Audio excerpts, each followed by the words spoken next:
it's not that you have biological quote unquote alcoholism. It's that there are alcohol related factors in your biology that matter. Welcome to the Ignited Recovery Podcast, a new way forward for anyone looking for answers but feeling left out. If you've been searching for empowerment, triumph, and purpose, you've found them right here. You won't hear the same solutions, and you're not going to have any excuses to fall back on, because Ignited Recovery allows heroes to rise and become their best selves. I'm Dr. Adi Jaffe, and I can't wait to be your guide on this journey. Are you ready to become an ignited hero?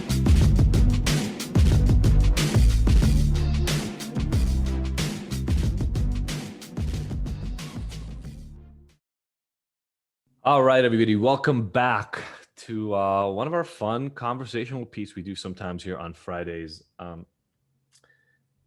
reason I bring people on is to talk about aspects that I need support with. I don't know everything. Nobody knows everything. We all need friends who know things that we don't to help us. And Jeff is one of those people. And the conversation we're going to have today, to me, is really, really interesting. I got my PhD in psychology. I studied behavioral neuroscience as one of the main areas. And so biology was obviously a very big piece of the equation. But I got to say, it was a big piece of the conversation from a very deterministic standpoint. So the ideas around addiction were traditionally in society, these addictive genes. And so you have the alcoholic gene or you don't, and or your brain got so changed and altered by your drugs and your addiction, or maybe you were even born this way, that now you're stuck as an addict because you've completely altered who you are as a human being, and you'll never be able to function normally again. And I feel like I've talked about this before, but those are the ideas that people have around the biology of addiction. Oh, you know, that dopamine, it'll get you every time. Or, it's his dad and his uncle were quote unquote alcoholics. You know how much I hate this word, but then you must be also because you just got the alcoholic gene. The reality of biology is much more complicated than that. And you know that, Jeff, and we're going to go into that really deeply here. Your biology, yes, it's the makeup of who you are, but it's almost entirely changeable. Even your genetics are controlled constantly by your environment, what you put in your body. We've talked about that before. Right. And importantly, it's certainly not true that there's an addicted, alcoholic, addict biology versus a normal biology. That's just a complete falsehood. What we're going to talk about here today and what you're going to present is so powerful to me because we're going to simplify this for people. And we're going to say, look, yes, there are different kinds of biological ways people show up, and you're going to help them classify it, put it into some specific categories, and then talk at least about some of the most powerful categories there in terms of ways that impact people's drinking in particular, we're going to focus on today. And that will explain to people, why is it that individuals are different from others in their drinking, and it's hard to find the consistency. And I'm really excited to jump into this. Yeah, thank you. Well, Adi, I really appreciate you having me on the podcast and diving into this conversation. I agree with what you're saying, and I see this, the biology piece of it just has been missing or vacant or skipped over. And so, yeah, I appreciate the opportunity to talk about it with you. I love it. So you told me, and we talked about this before, that in general, looking at subtypes that are relevant to alcohol struggles, let's say, there are 6 overall subtypes that are relevant. Do you mind just going through those subtypes with us? Sure. So all of I would say 90% of the information I'm going to talk about today comes from Joan Matthew Larson's book, 7 Weeks to Sobriety, the Proven Program to Fight Alcoholism Through Nutrition. And Joan has identified 6 different biotypes, and 2 of them are non-alcoholic and 3 of them are alcoholic, and 1 looks like alcoholism, but it's actually hypoglycemia. So there's 4 that I see that are problematic. that I can go into a little bit more. And then these biotypes are determined through a self-report that looks at seven different domains,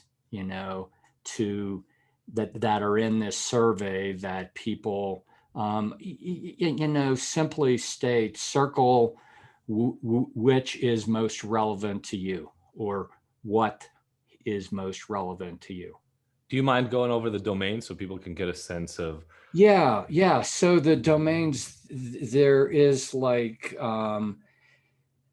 physiological effect, the first drinking experience, a hangover, patterns that develop, heredity, personality differences, and tolerance are the seven. Got it. I think everybody can relate as you're talking about those things to how it takes biology, a seemingly simple term, and breaks it down into how did you first respond? What is this like in your family? Impact on stress. All the things that make up why people drink, they're all different, and yet somebody could have a mix of those. And what we're saying is those, depending on your answer, there are essentially kind of like 6 different mixes of these answers that have been identified. Yes. Yeah. Exactly. And I did this myself, and actually I circled 12 of them, and 4 of them were in the hypoglycemic kind of pattern. And that really surprised me because I didn't see that in myself. I didn't see that I was, using drugs or alcohol or food or sugar or anything like that to try to regulate my blood sugar. Yeah. And what I've found is that when I do this with people, rarely do I find someone who is just one biotype. Okay. So that's really important alone. And I love hearing about your own insight that you got from this. But let's just name the 6 subtypes. Yeah. So the 6 different biotypes, the one is non-alcoholic chemistry, the other is non-alcoholic, but there's a big intolerance to alcohol. And then the 3 that are alcoholic, what she calls alcoholic, is what I call the THIQ.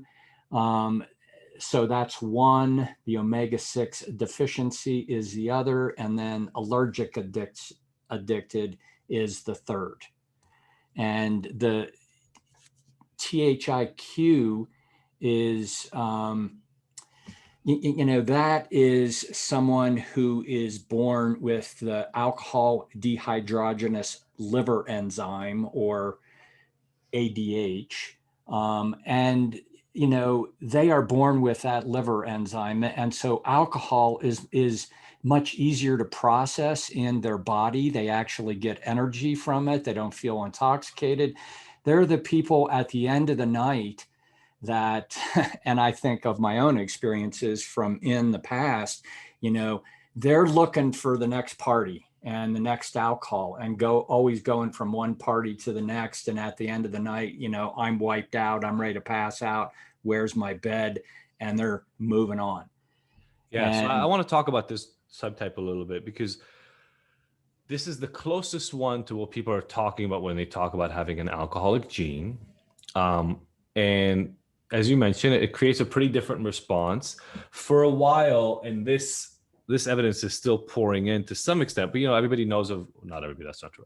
A lot of people who listen to this podcast know about naltrexone as a medication for alcohol use. And this is, to me, a little bit akin to the OPRM1 gene that was found for a while. I don't know if you know anything about this one in particular, but it has to do not with the way alcohol gets processed, but with the way alcohol affects an opiate sensor in receptors in the brain. And because naltrexone blocks opiate receptors, it was thought, oh my God, the people who have this one OPRM1 variant, they're alcoholics. And for a while, people were really, really excited about it. And you can block it with naltrexone. Turned out it's not that simple. Surprise, surprise. And we did genetics tests at Alternatives at the rehab that I used to run, and we definitely found that people who had two copies of this gene seemed to have more severe struggles with alcohol. Yeah. Um, and what I'm hearing is there's a similar pattern in people with this specific ALDH, alcohol dehydrogenase enzymes that break down. Now, there's a variant that I've heard of for years, which is the opposite. They have a really hard time processing alcohol, and it sort of Right. makes it toxic for them. That's the ALDH2. You're saying here there's a subtype where it's actually really easy for them to process it. They get Yes. through it quickly. Yeah.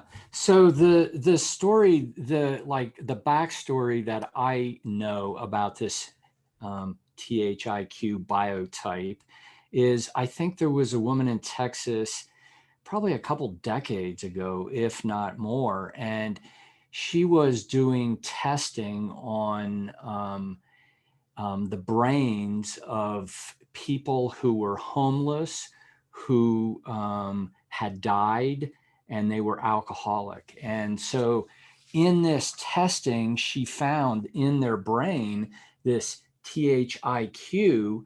And THIQ, just like you said, it is associated with opiates. And so, initially, I think Virginia was understanding this as, oh my gosh, these aren't just alcoholics, these are heroin addicts too, you know? And so then she did a little more digging and a little more digging and realized, that some people have this THIQ in their brain, and it doesn't just like move through, it's going to be there. And so, and the fact that they don't get hangovers, so they don't get like the negative effect of this, and the alcohol gives them energy, and they can even see themselves as being able to think clearer and get more things done. And that well may be true, but it's like the body gets used to kind of getting the positive effects. Yeah, And there's more of them with this THIQ biotype than, someone who has a biotype that's more in the non-alcoholic category.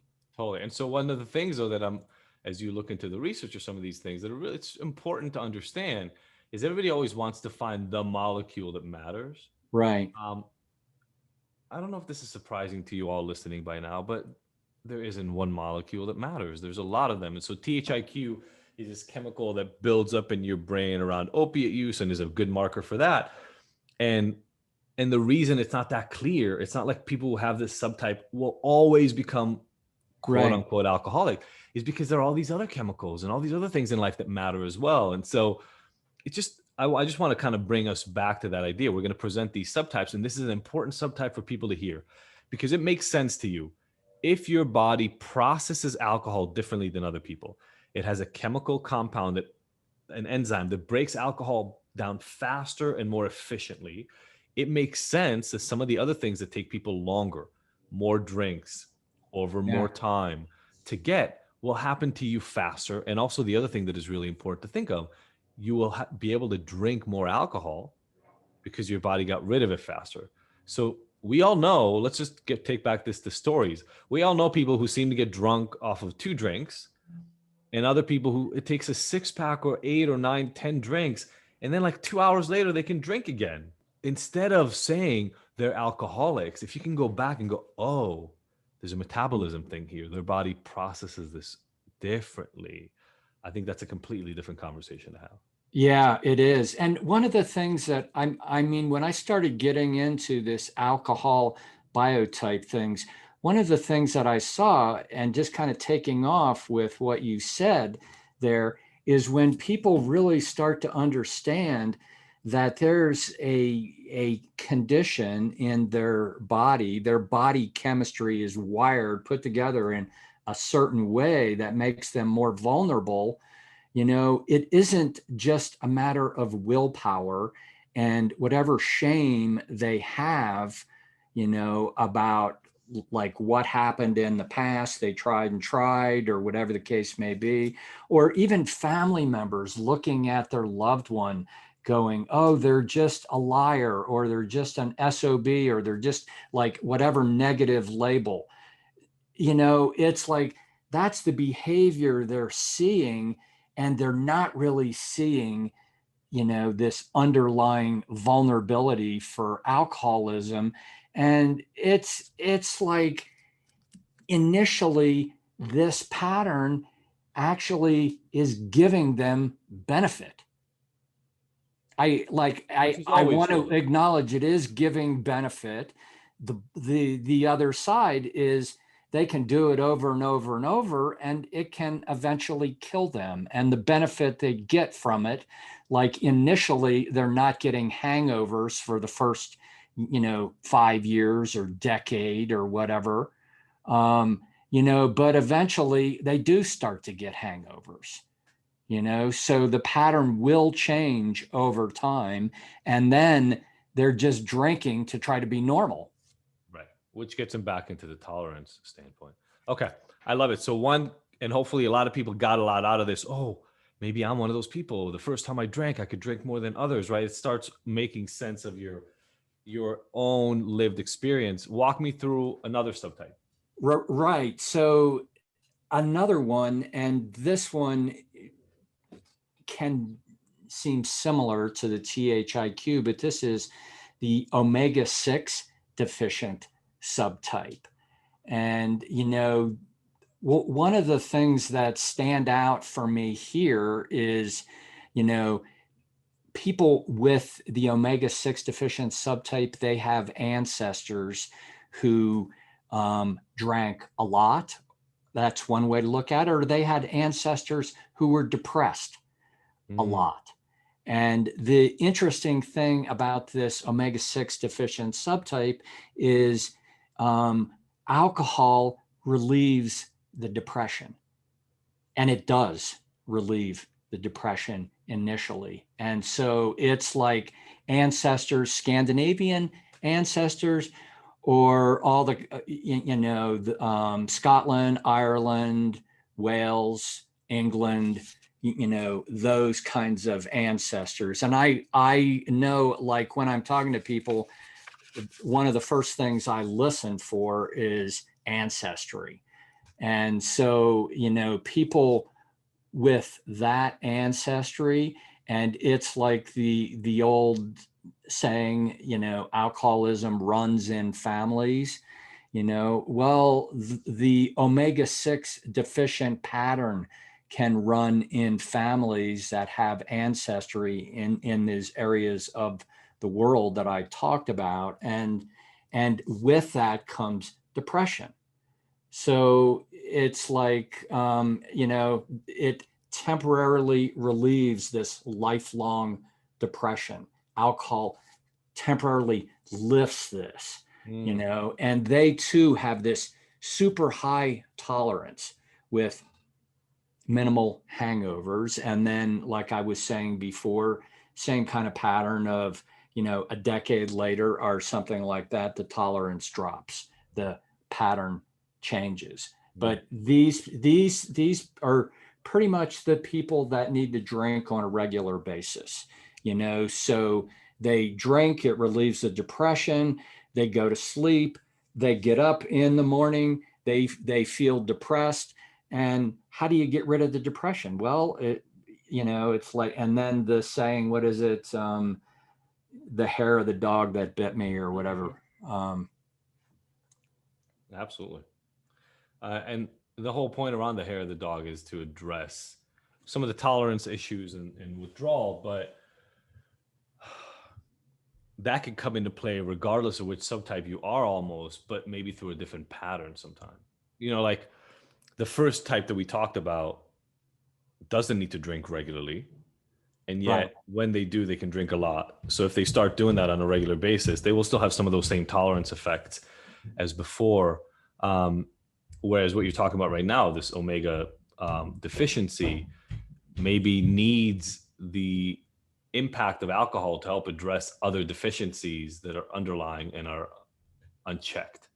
And so they will use it almost like a daily medicine. They'll use it almost like a nutritional supplement. Yeah. Yeah.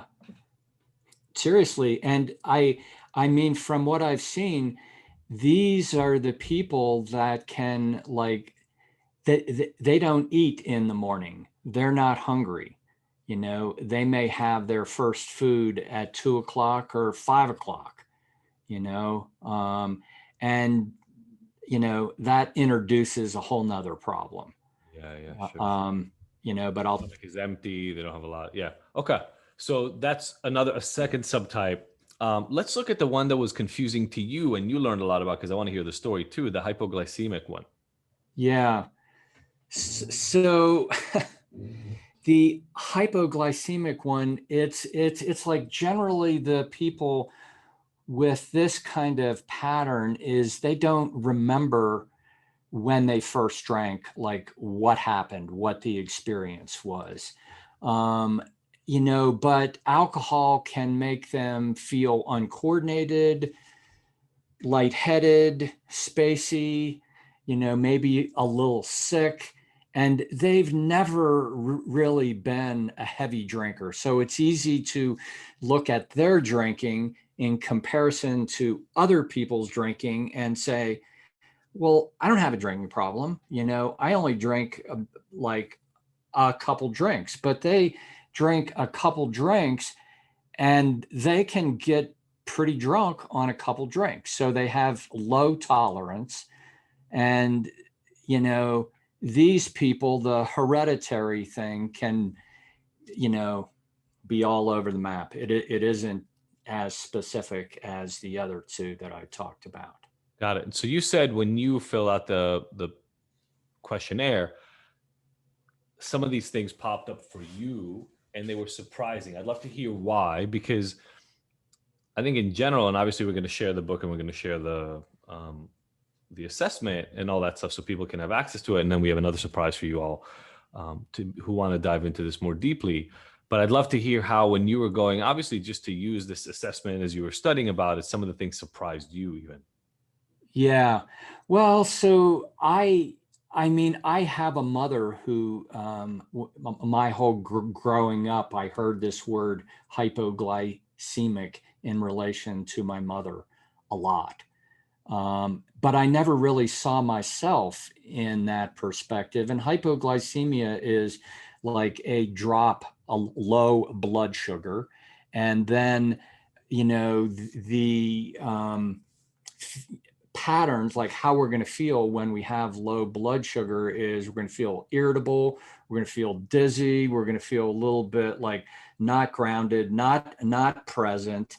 And it's like, you know, I know for myself, it's like if I go too far between meals, you know, I start to feel a little, you know, a little bit dizzy and really hungry, and like I need food to for my brain to work, kind of thing.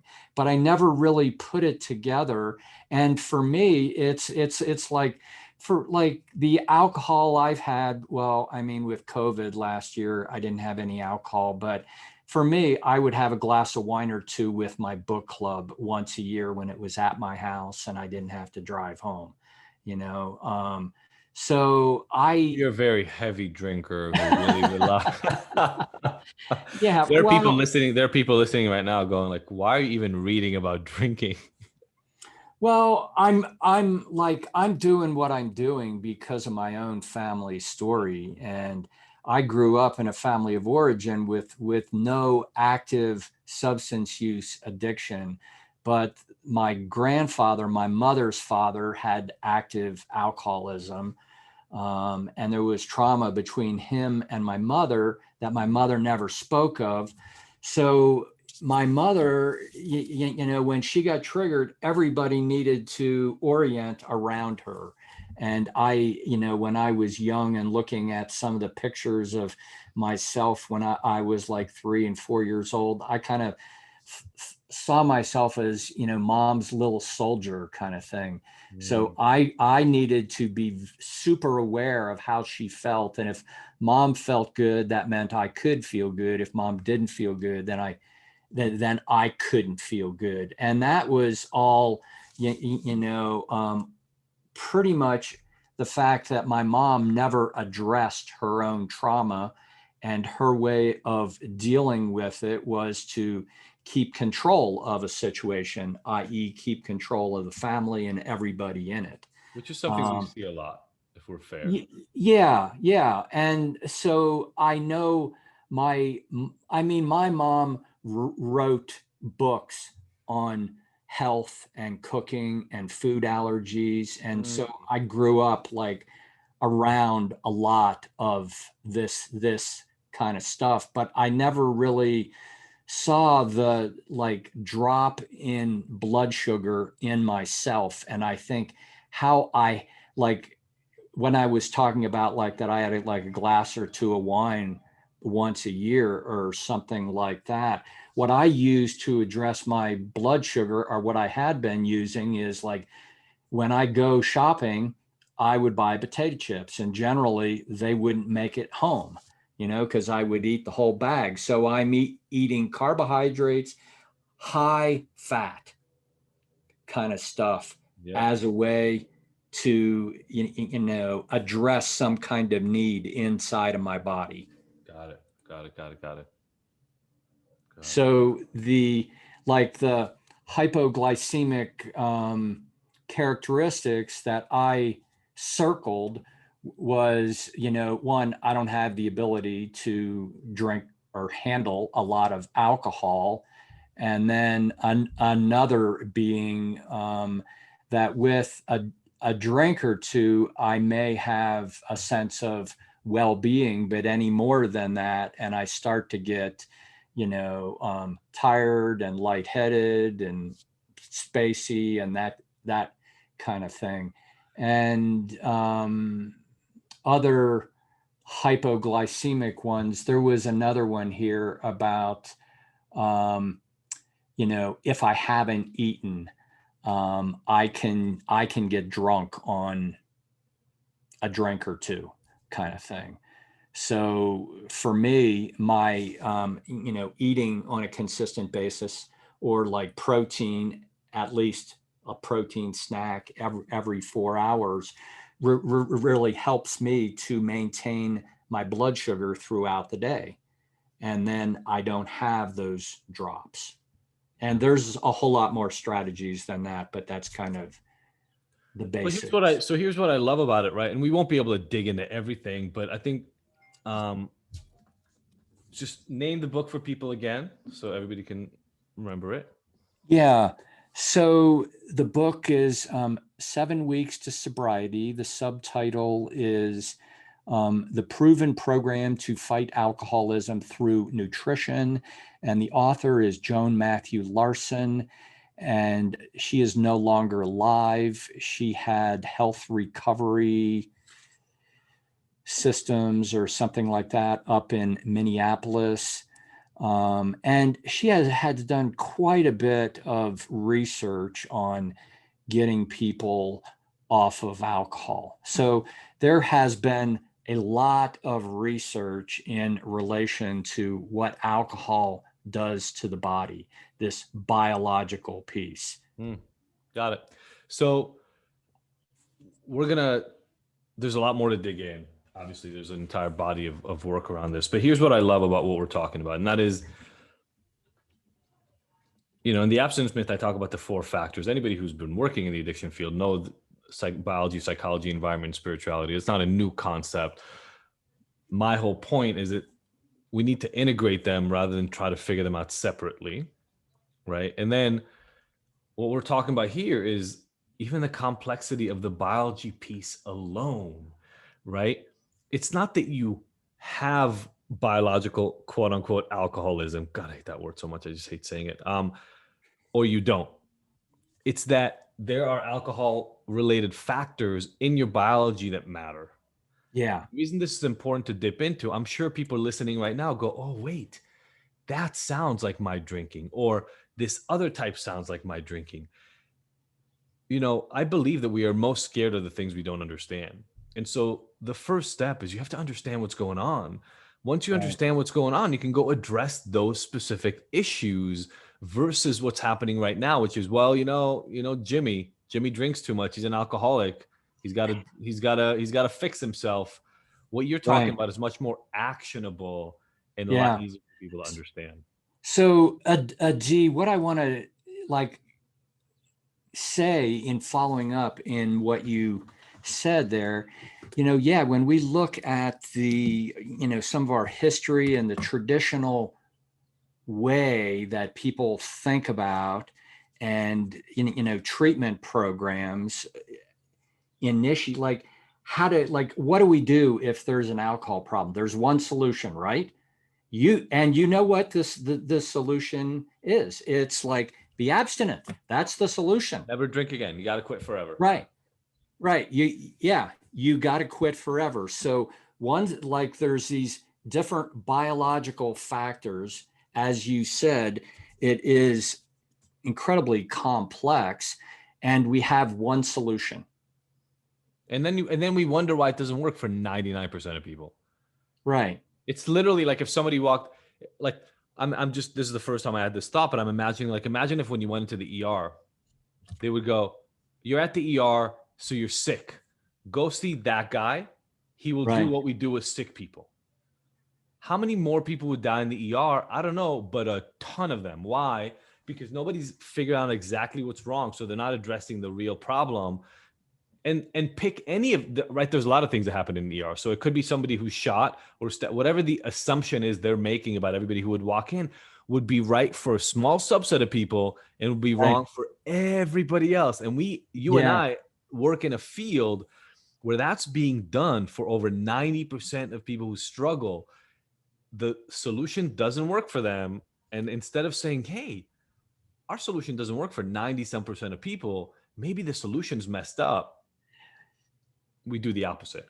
And because that solution that doesn't work for a majority of people is pressed, and it's on some level we all get conditioned with this thinking that isn't really accurate.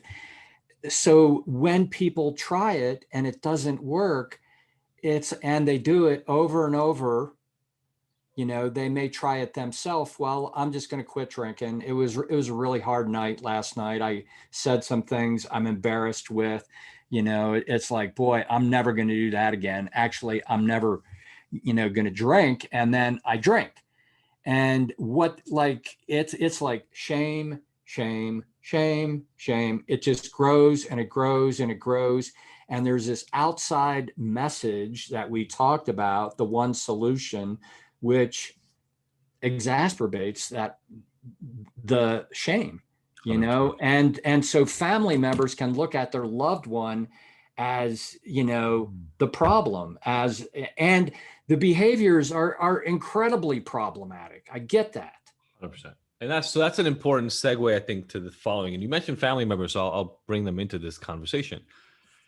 If this resonated for you and you're hearing, hey, you know what?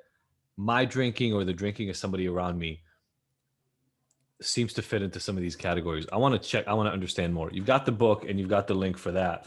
But we're gonna do a workshop. We're gonna do a workshop specifically focusing on all the 6 subtypes and diving in deeply.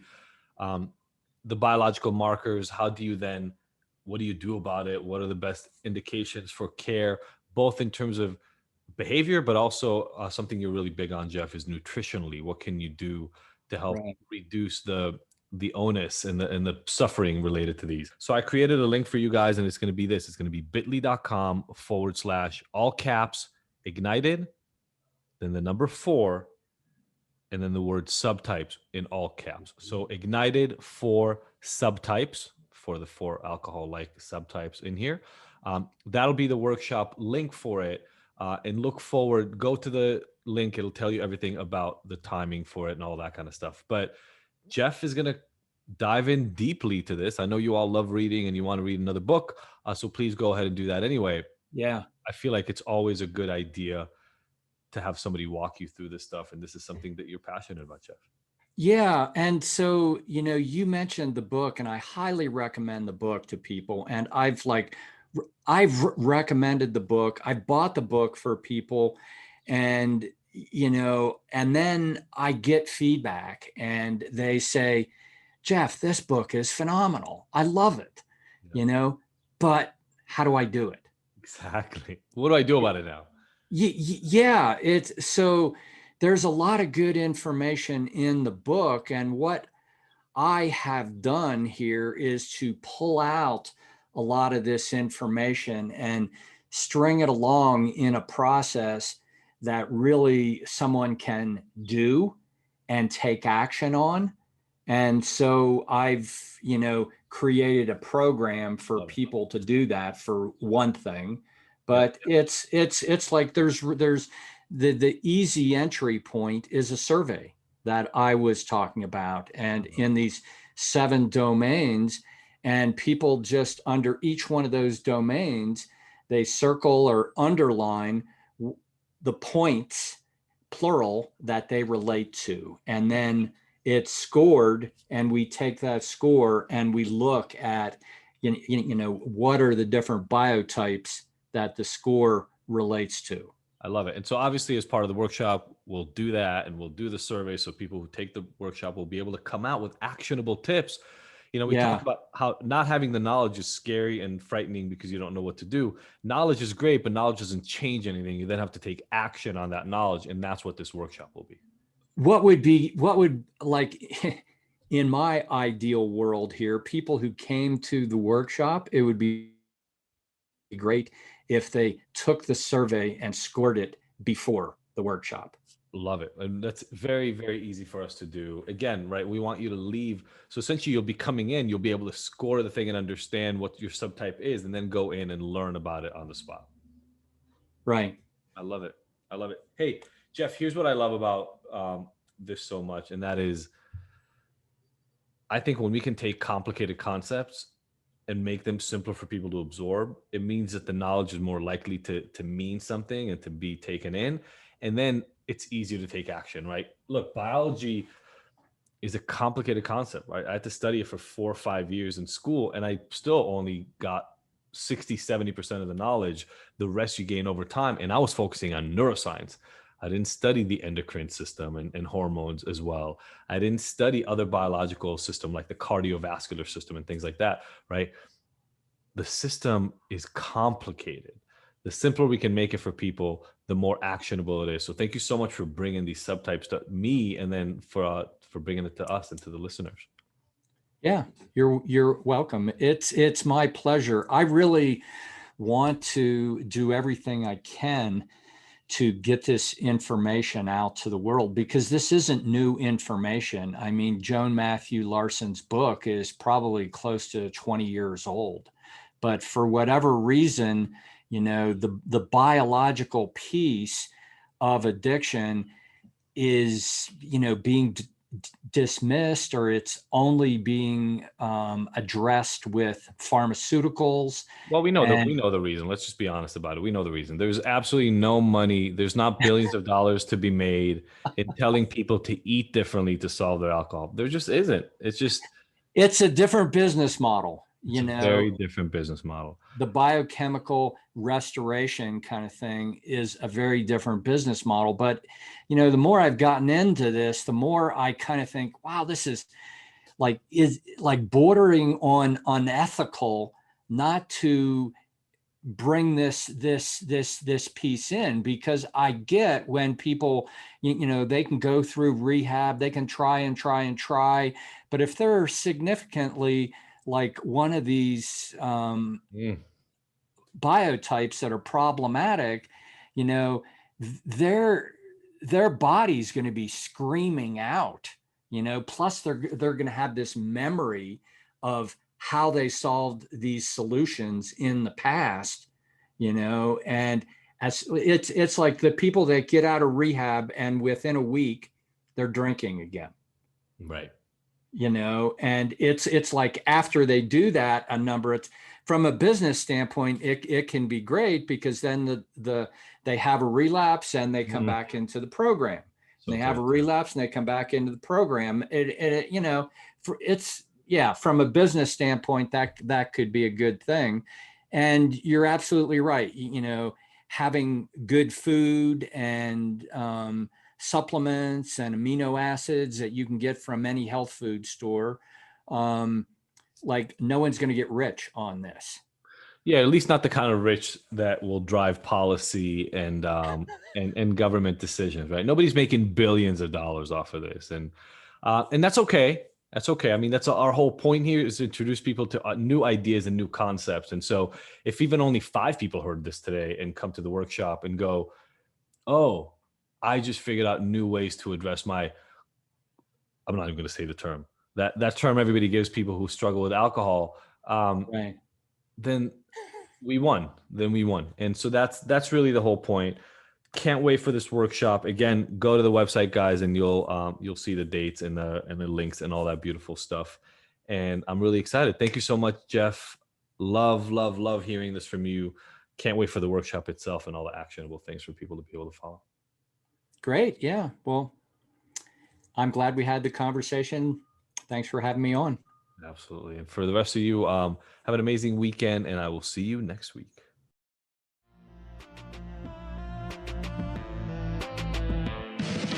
Thank you for tuning in to the Ignited Heroes Recovery Podcast. I really hope you found the information here useful and that we'll see you back here next week. And look, I want to make sure that this podcast is the most useful it can be for you, so please let me know by emailing info@ignited.com if there are any specific topics or questions you'd like to have addressed. As usual, if you like this episode, I would love for you to leave us a 5-star review and rating. Thanks, and see you next week.